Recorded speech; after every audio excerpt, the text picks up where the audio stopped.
अब असली भक्त और नकली भक्त क्या है, बात यहां भी विचार करने वाली है प्यारे। हम गंगा जी में गए, गंगा जी में डुबकी लगाई और घर लौट आए, हमने समझा कि हम असली भक्त हैं। खाली गंगा जी में डुबकी लगा के आ गए तो असली भक्त बन गए। आप यज्ञ में गए, यज्ञ की परिक्रमा करके घर चले गए तो भक्ति हो गई। आप कथा में आए, कथा में बैठे उठ के घर चले गए, तुम भक्त बन गए। बताओ,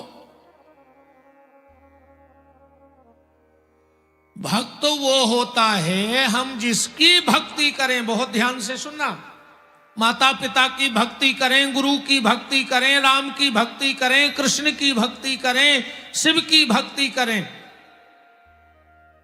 तो खाली बात को ऐसे समझो, राम जी के मंदिर हो आए, ये असली भक्ति नहीं है, पर राम जी के बताए मार्ग पे चल रहे हो तो ये असली भक्ति है। बहुत ध्यान से बात को समझना। भगवान कृष्ण के मंदिर हो आए, ये असली भक्ति नहीं है, पर भगवान कृष्ण की बात को अगर जीवन में उतारे हो तो ये असली भक्ति है। भगवान ने क्या कहा है, हमें उस पे चलना है। भगवान ने क्या कहा है, हमें उस पे चलना है। और भगवान ने कहा कि हमें क्या करना है। तो भगवान के कृष्ण ने क्या कहा, कहां मिलेगा, बोले गीता पढ़ो।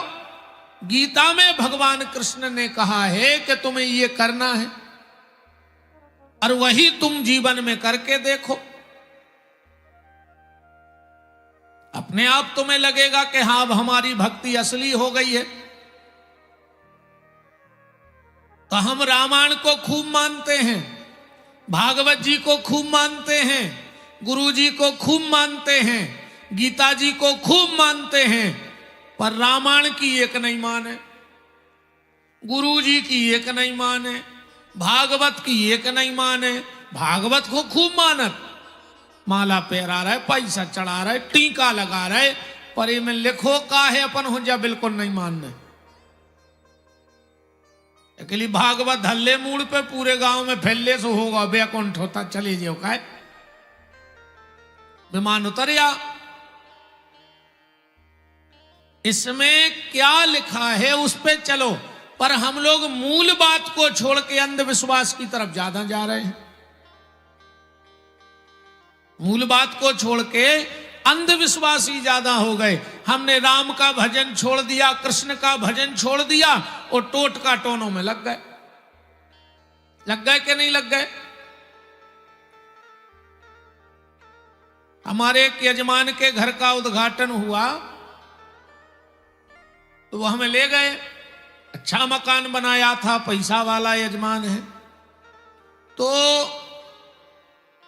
जैसे ही उनके गेट के भीतर गए तो उनके मकान के सामने एक टायर लटका था, बहुत बड़ा। लोग लगा लेते ना नए मकान में टायर लगा लें, कचू कचू करिया मटका करके लगा ले। आजकल वे कछु वे स्टेचू से आन लगे हुए, जीवी भी निकरी वे करिया भूत से वे टांग लेते हैं। टांगते के नहीं टांगते? तो उन्होंने टायर लगाया था। हमने कहा ये क्यों लगाया? बोले गुरुजी ये टायर बुरी नजर से बचाता है। हमने कहा अच्छा, टायर टांग लोगे तो नजर नहीं लगेगी, नजर लगेगी तो क्या होगा? बोले मकान चटक जाएगा, मकान चटक जाएगा। अरे राम राम राम राम, भगवान के चरणों में चित्त लगाओ, तुम्हारा मकान तो ठीक जीवन तक नहीं चटकेगा, कभी पूरा जीवन खुशी से मटक जाएगा तुम्हारा पूरे जीवन भर। इन अंधविश्वासों में क्यों पड़े हो? बात सिर्फ हम ये बता रहे कि उन्होंने टायर लगाया थोड़ी देर बाद हम बैठ गए तो उनकी माताजी आई नाती को लेके। बोले गुरुजी हमारा जो नाती है कछु झाड़ फूंक कर दे। हमने कहा हम नहीं जाना ये सब चीजें, हम तो भगवान को नाम लेके जाना थे। ये टोटका टोना गड़ा भभूत जे हमारे बस की है नहीं है। अब खुद के बाल बच्चे नन्या दूसरे को इतनो बड़ो गड़ा पेरा दाओ को तुम पेल ले सो तुम्हारे ना हो जाए, अब खुद के हो नहीं गए। बताओ कछु कछु आज बाबा जी हरे माया खुदवान लगे। हमें जा बताओ अगर हम माया खोद के जानत होते तो हम तुम्हारे बीजा डोंगरी में डरे होते। हम इतने पागल हैं कि 10,000 में तुम्हें 2 करोड़ को सोनो खुदवा दें, हम खुदा ही ने खोद लें। अगर हमें माया दिखात होती तो हम खुदा ही खोद लेते। बात सिर्फ ये कह रहे उनकी माता जी हमसे बोली कि गुरुजी एक नजर लग जाता। हमने कहा टायर फेरा दे। बोले कैसी बातें कर रहे हैं। हमने कही तुम्हारा लड़का जब घर की नजर वो टायर से बचा सकत तो मोड़ा की नजर टायर से नहीं बच सकत। ये के करे में भी एक टायर डाल दे। आप मूल से मत भटको। हमारा निवेदन ये है भजन से जुड़ो, आडंबर से मत जुड़ो, पाखंड से दूर रहो। जितना अधिक से अधिक हो सके उतना भगवान का नाम लो। और शास्त्र यहां तक कहता है, शास्त्र यहां तक कहता है कि 3 लोगों को वो गांव छोड़ देना चाहिए। कौन सा गांव? जहां भगवान का भजन करने वाले ना रहें। 3 लोग उस गांव में ना रहें। 3 कौन? संत श्री मलूक दास जी अपनी एक साखी में कह रहे हैं कि मलूक तहां मत जाइयो, मलूक तहां मत जाइयो जहां न हरि को नाम। जहां भगवान का भजन ना होता हो उस जगह को छोड़ के चले जाओ। मलूक तहां मत जाइयो जहां न हरि को नाम। और दिगंबर के गांव में धोबी को का काम। जहां बिना कपड़ा के लोग रहें वहां कोई कपड़ा धोने वाला रहने लगे तो भूखे नहीं मर जाएगा। ऐसे ही जहां भजन करने वाले ना रहें उस जगह को छोड़ दो।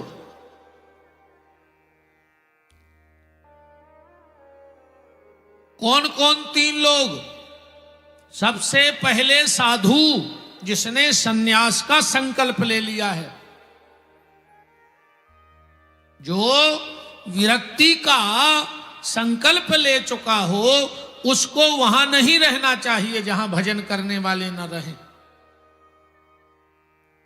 दूसरा ब्राह्मण, ब्राह्मण भी उस गांव को छोड़ देवे जहां भगवान का भजन करने वाले न रहें। और तीसरा है वैष्णव। वैष्णव का मतलब है जो भगवान का बन गया है, जो भगवान का है वही वैष्णव है। वैष्णव किसी जाति का नाम नहीं है। और एक बात और दिमाग में बिठा लो, भगवान के दरवाजे, भगवान के घर में जात पात नहीं चलती है। जिस दिन तुम भगवान के सामने जाओगे, भगवान के दरवाजे जाओगे तो वहां जाति पाति नहीं चलेगी। और न तुम्हारी जात पात का हिसाब होना है कि तुम कितने बड़े कुल में जन्म लेके गए थे। भगवान के यहां जाति का नहीं, तुम्हारे कर्मों का हिसाब होगा कि तुम किस शरीर में गए, किस जाति में, और तुमने कर्म क्या किए। बहुत उच्च कोटि की जाति में धुंधकारी ब्राह्मण बन के पैदा हुआ, पर उसने कर्म तो राक्षसों से भी गए गुजरे कर दिए, तो क्या भगवान उसे स्वीकार करेंगे? और एक छोटी जाति में जन्म लेने वाला संत श्री रैदास जी महाराज जिनके कठौते में गंगा प्रकट हो जाती हैं, भगवान उनको हृदय से लगा लेते हैं, क्योंकि वहां जात पात नहीं, वहां तो कर्म की पूजा होती है। व्यक्ति जाति से नहीं, व्यक्ति कर्म से महान होता है।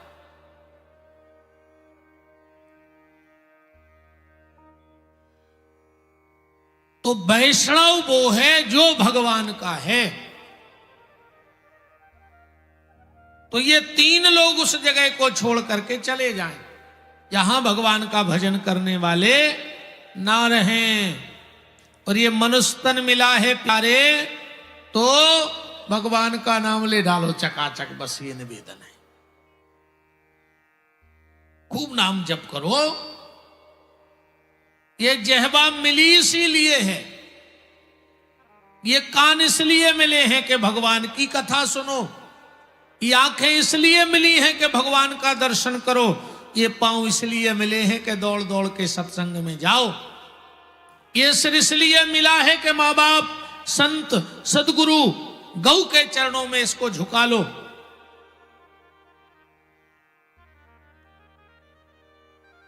और हमने जानवरों जैसा जीवन जीना चालू कर दिया है, भगवान से बिल्कुल दूर हो चुके हैं हम लोग। खूब नाम जप करो, भक्ति अपने भीतर लाओ। और भक्ति का सीधा सा एक ही मूल मंत्र है, जो भगवान के बताए रास्ते पे चल रहा है वो असली भक्त है, और जो मनमानी कर रहा है वो नकली भक्त है। कल आप भागवत जी के महत्व को सुन रहे थे। देवऋषि नारद चारों तरफ घूमते घूमते वृंदावन पहुंच गए। और जब वृंदावन में पहुंचे, अब वृंदावन की भूमि, आहा, धन्य वृंदावनम तेनो भक्ति नृत्य करियसी, जहां साक्षात भक्ति नृत्य करती है। तो वृंदावन तो वो भूमि है साहब, वो भूमि है कि वृंदावन की रज में मुक्ति पड़ी अकुलाए। अब मुक्ति कहे रघुनाथ से मोरी मुक्ति बताए। वृंदावन में अगर बोलबाला है तो सिर्फ भक्ति का है, भक्ति की भूमि वृंदावन है। अगर विद्वान बनना है, ज्ञानी बनना है, तो काशी की भूमि में जाके निवास करो। अगर विद्वान बनना है तो बनारस की भूमि में वास करो, और भक्त बनना है तो वृंदावन की भूमि में वास करो, क्योंकि वृंदावन भक्ति की भूमि है। कोशिश करो, बास भलो वृंदावन को बहती हैं जहां यमुना पटरानी, और यमुना यम यातन टारत हैं, भव टारत हैं श्री राधिका रानी। ब्रज में अगर वास करना है, और ठाकुर जी भी चाहें कि वो तुम्हें वृंदावन में वास दे दें, तो ये ठाकुर जी के भी बस की बात नहीं है। वृंदावन में ठाकुर जी भी चाहें कि तुम्हें वास दे दें तो तुम्हें वास नहीं दे सकते। बोले क्यों? बोले बिना राधा रानी की कृपा के, बिना श्री जी की कृपा के आपको वहां वास नहीं मिल सकता है। जिसे राधा रानी चाहे वो ब्रज में वास कर सकता है, बाकी ब्रज में वास संभव नहीं है। नारद जी भक्ति का दर्शन कर वृंदावन में बिहारी जी का दर्शन करके लौट रहे थे, तो पीछे से नारद जी को आवाज आ गई, भो भो साधु क्षणम तिष्ठो मचिन्त्यायामपि नाशयो दर्शनम तव लोकस्यो। ए नारद बाबा रुक जाओ।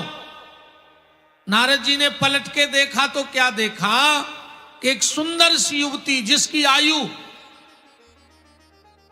30-35 वर्ष की रही होगी, 16-16 साल की कन्याएं पंखा डुला रही हैं, और उस देवी की गोदी में 90-90 साल के 2 पुरुष लेते हैं। नारद जी ने जाके पूछा, आप कौन हो और मुझे कैसे पहचान लिया? भक्ति ने कहा, नारद दर्शनम तब लोकस्व, आप संत हो और संत के दर्शन हो जाएं तो गोस्वामी तुलसीदास जी कहते हैं कि संत दरस जिमि पातक टरही, कई जन्मों के पाप संतों के दर्शन से दूर हो जाते हैं। और अब विडंबना यह है कि संत मिलेंगे कैसे, बात यहां पकड़ना आज की। कलयुग में संत का मिलना दुर्लभ, सबसे ज्यादा कठिन काम है कलयुग में संतों का मिलना। सबसे कठिन काम है, भगवान का मिलना कठिन नहीं है कलयुग में, बहुत सरल है भगवान का मिलना। पर सबसे कठिन काम क्या है कि सूर्य अनेक फिरे कण मांगत। हम किसी की निंदा नहीं कर रहे हैं, पर जो सत्य है वो कह रहे हैं। आज हजारों अंधे तमूरा बजा बजा के भजन गा रहे, हम उन सबको प्रणाम करते हैं, कम से कम उनके मुंह से भगवान का नाम तो निकल रहा है। और तुलसीदास जी तो यहां तक कह रहे हैं कि तुलसी जाके मुखन ते धोखे से निकसत राम, बाके पन की पान ही अमोरे तन की चाम। अगर कोई धोखे से राम कह दे तो तुलसीदास जी कहते हम अपने चमड़े का जूता बनवा दें उसके लिए।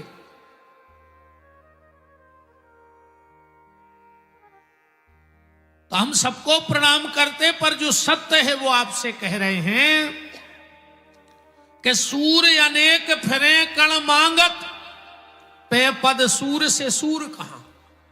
बताओ, वो सूरदास जी स्वभाव है कोऊ में, हजारों फिर रहे तमूरा लाए। पुनि ताल मजीरा बजात फिरी, पर मीरा सी करताल कहां। बताओ, मीरा की करताल दिखी कहीं? और नरसिंह बसे प्रतिखंबन में, पर फाड़न को प्रहलाद कहां। भगवान तो आज कण कण में बैठा है, पर वो प्रहलाद कहां है जो विश्वास से कह दे कि भगवान इस खंबे में है तो भगवान को वो खंबा फाड़ के आना पड़े। वो मीरा कहां है जो कह दे कि विष के प्याले में श्याम सुंदर हैं तो भगवान को उसमें आना पड़े। वो विदुरानी कहां है जो केला छील के कृष्ण को प्रकट कर दे। वो रैदास जी कहां हैं जो कठौते में गंगा को कृष्ण के रूप में बुला दे। आज सबसे बड़ी दिक्कत है कि संत कहां मिलेंगे। अब आजकल तो अपन ऐसे भी कहने लगे संत, जब कोनो मर जात है गांव में,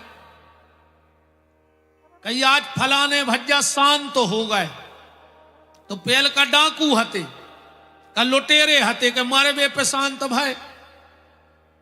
कछु कछु कहते हैं आज वे भगवान को प्यारे हो गए, तो भगवान का चील घर खोले बैठो के मरज जा और हमारे जी को पटकत जा। जिगत मैंने भाई भगवान के प्यारे मर गए काय को लगे जन कहां को राक्षस बनो हुई भूत। ऐसे नहीं हुआ भगवान को प्यारे। एक पैसा के कागज पे एक चिट्ठिया पे लिखवा दे कि स्वर्गवास होगा, सुबह तो स्वर्ग में बैठे, कहीं कौन नरक में सड़ रहे होंगे। ऐसी चिट्ठिया पे लिखवाए से कच्छू नहीं होने। जे कागज इतने चलत है उतने नहीं चलत, ने उते कोनो साहब के दस्खत, ने कोनो मंत्री नेता की सपोर्ट, अन्य उते रिश्वत। राम की अदालत में होत ना गवाही, चल है जमानत न कट है फरारी। कोड़ी संगे ने जे है खजाने से, हंसा उड़ जे है कोनो बहाने से। वहां कुछ नहीं चलता साहब। वहां तो तुम्हारे भजन का भजन कितना है, सिर्फ ये चलता है।